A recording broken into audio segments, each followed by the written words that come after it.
No one can say, grumbled Henry, that we're afraid of hard work, but we draw the line at goods trains, finished Gordon. Dirty trucks, dirty sidings, ugh, put in James. What are you boiler-aching about? Asked Duck. I remember on the Great Western, that tin pot railway. Tin pot indeed! Let me tell you. Silence, ordered a well-known voice. Let me tell you. An engine for goods work will arrive from Scotland tomorrow. The news was received with acclamation.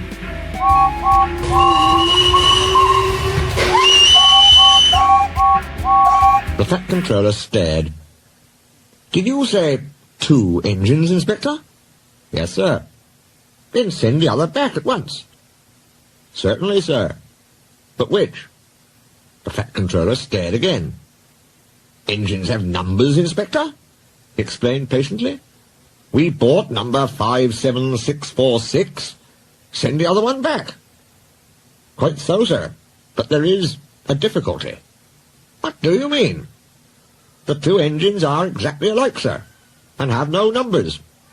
They say they lost them on the way. The Fat Controller seized his hat.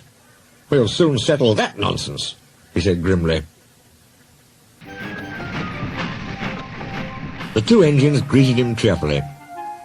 I hear you've lost your numbers, he said. How did that happen? The mourner slyly slip it off, sir. You ken how it is. The engines spoke in chorus. I know. Accidentally, on purpose.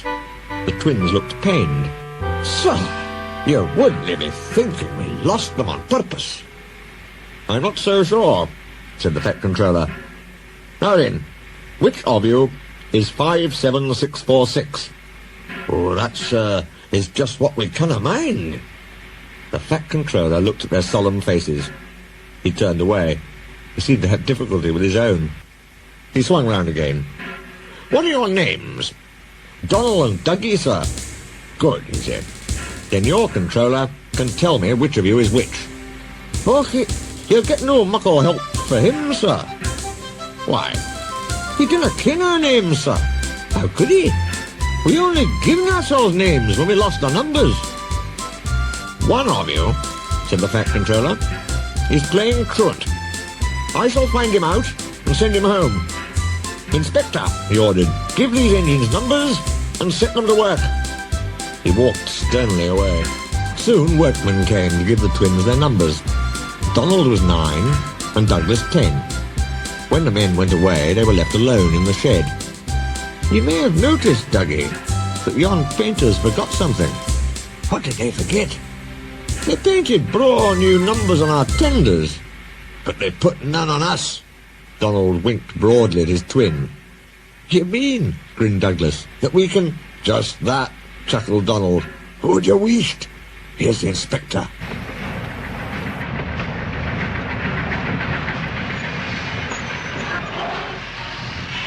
Now 9 and 10, smiled the inspector. Here's Duck. He'll show you round before you start work. The twins enjoyed themselves and were soon friends with Duck. They didn't mind what they did. They tackled goods trains and coaches easily. But once the twins had shunted them, trucks knew better than to try any tricks.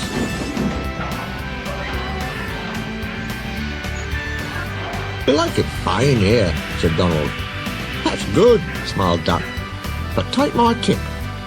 Watch out for Gordon, Henry and James.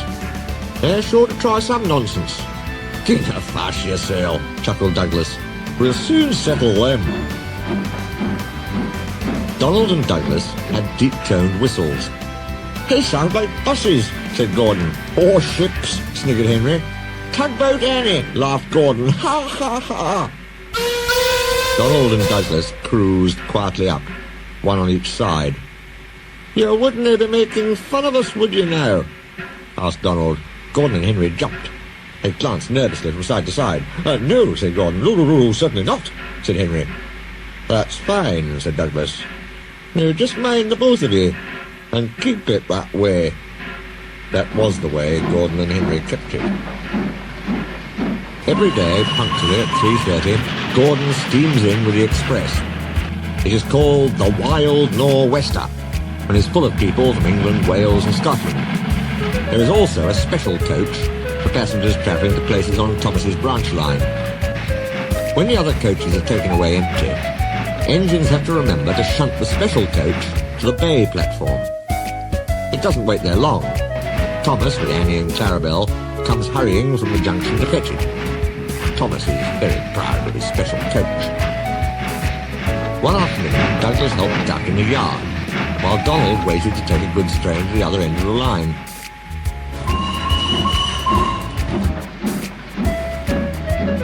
Douglas offered to take away Gordon's coaches.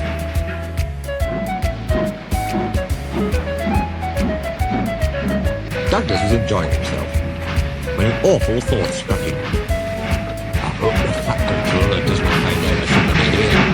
I couldn't abide going back. He worried so much over this that he forgot about Thomas's special coach. He pushed it with the others into the carriage siding, then ambled along to join Donald at the water column.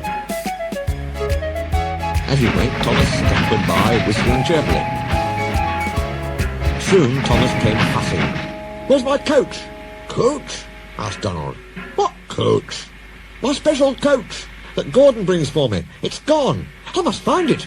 He bustled away. "You're sick," said Douglas. "I'm on a stowed the special coach with the others." "You see that?" exclaimed Donald's driver.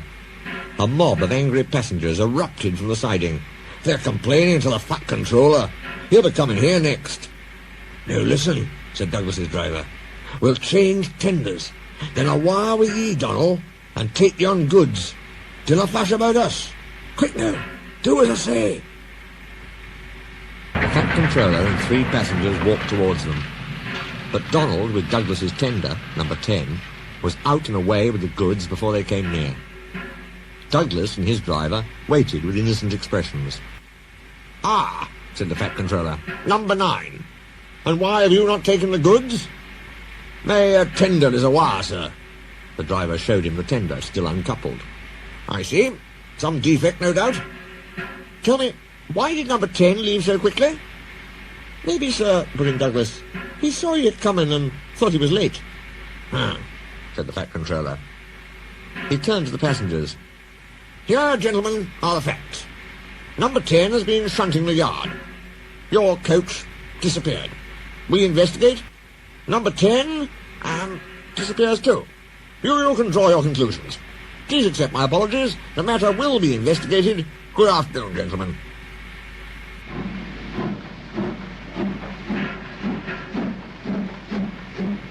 "Douglas," he rapped, "why are you masquerading with Donald's tender?"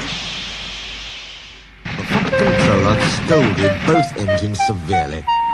"There must be no more tricks," he said. "I shall be watching you both. I have to decide which of you is to stay." He strode away. The twins looked glum. Neither wanted to stay without the other. They said so. "Then what's to do?" wondered Douglas. "Och," said Donald, "each mun be as good as the other. Then he'll have to keep us both."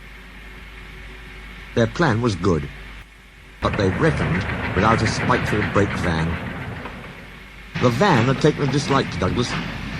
Things always went wrong when he had to take it out.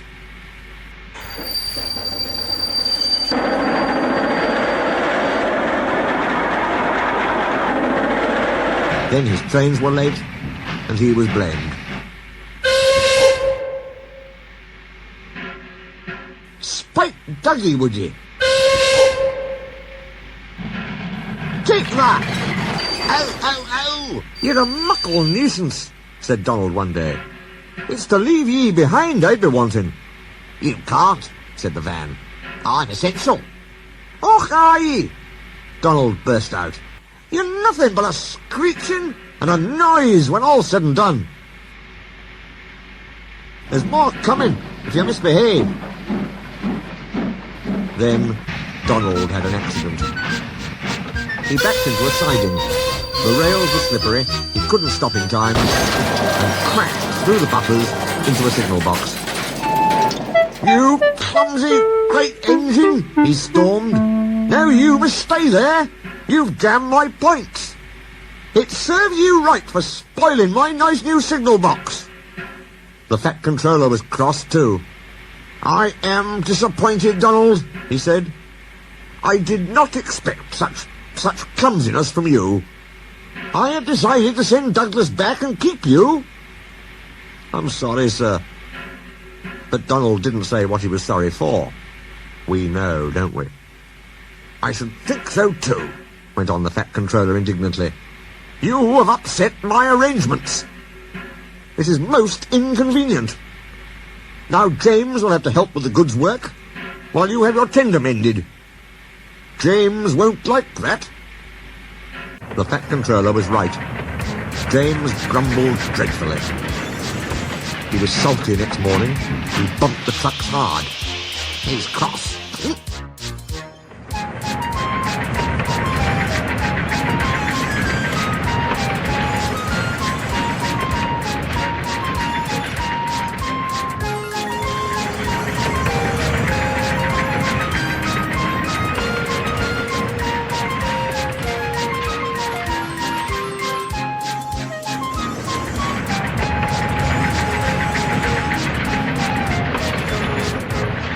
James did his best, but he was exhausted when they reached Edward Station. Luckily, Douglas was there. "Help me up the hill, please," panted James. "These trucks are playing tricks." "We'll show 'em," said Douglas grimly.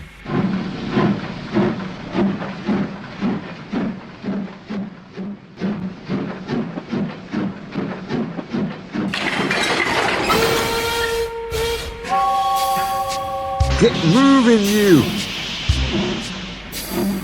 Come on, come on, come on!"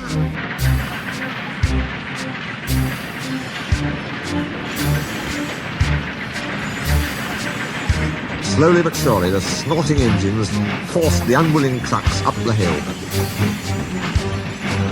But James was losing steam. "I can't do it! I can't do it!" he panted. "Leave it to me!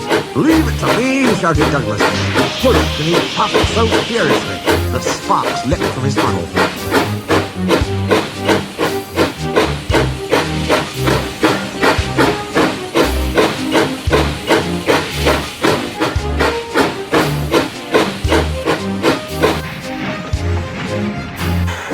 "The van's breaking!" It was too late. "I might have known it would be Douglas. I'm sorry, sir. Maybe I was clumsy, but I wouldn't have been beaten by yon tricksy van." "I see," said the Fat Controller. Edward brought workmen to clear the mess. "Douglas was grand, sir," he said. "James had no steam left, but Douglas worked hard enough for 3. I heard him from my yard." "2 would have been enough," said the Fat Controller dryly. "I want to be fair, Douglas," he went on. "I admire your determination, but I don't know. I really don't know." He turned and walked thoughtfully away. Snow came early that year. It was heavier than usual. It stayed, too, and choked the lines. Most engines hate snow. Donald and Douglas were used to it. They knew what to do. Generally, the snow slipped away easily, but sometimes they found deeper drifts. Then they would charge them again and again.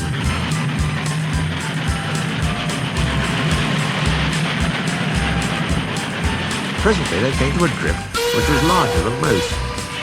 They charged it and were backing for another try. There was a feeble whistle.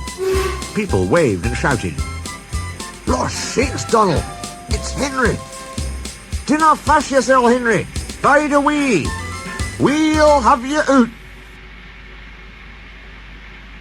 The Fat Controller was returning soon. The twins were glum. "He'll send us back for sure," they said. "It's a shame," sympathised Percy. "A lot of nonsense about a signal box," grumbled Gordon. "Too many of those, if you ask me." "That breakvan, too," put in James. "Good riddance, that's what I say." They were splendid in the snow, added Henry. It isn't fair. They all agreed that something must be done, but none knew what. One day Percy talked to Edward about it. What you need, said Edward, is a deputation. He explained what that was. Percy ran back quickly.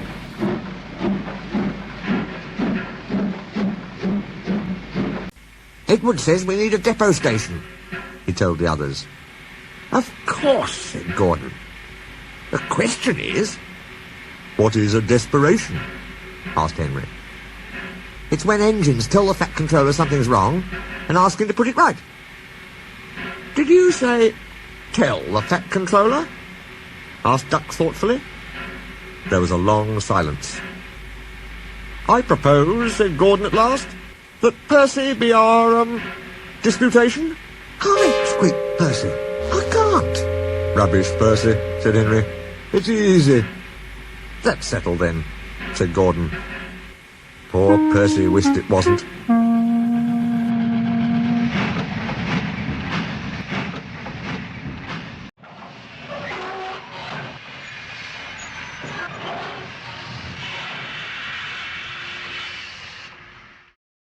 Hello, Percy. It's nice to be back. Percy jumped. Some trucks went flying. Yes, sir. Yes, sir, please, sir. You look nervous, Percy. What's the matter? Please, sir, they've made me a desperation, sir. To speak to you, sir. I don't like it, sir. The Fat Controller pondered. Do you mean a deputation, Percy? He asked. Yes, sir, please, sir. It's Donald and Douglas, sir. They say, sir, that if you send them away, sir, they'll be turned into scrap, sir. That'll be dreadful, sir. Please, sir, don't send them away, sir. They're nice engines, sir. Thank you, Percy. That will do. He walked away. I had a deputation yesterday, said the Fat Controller. I understand your feelings, but I do not approve of interference.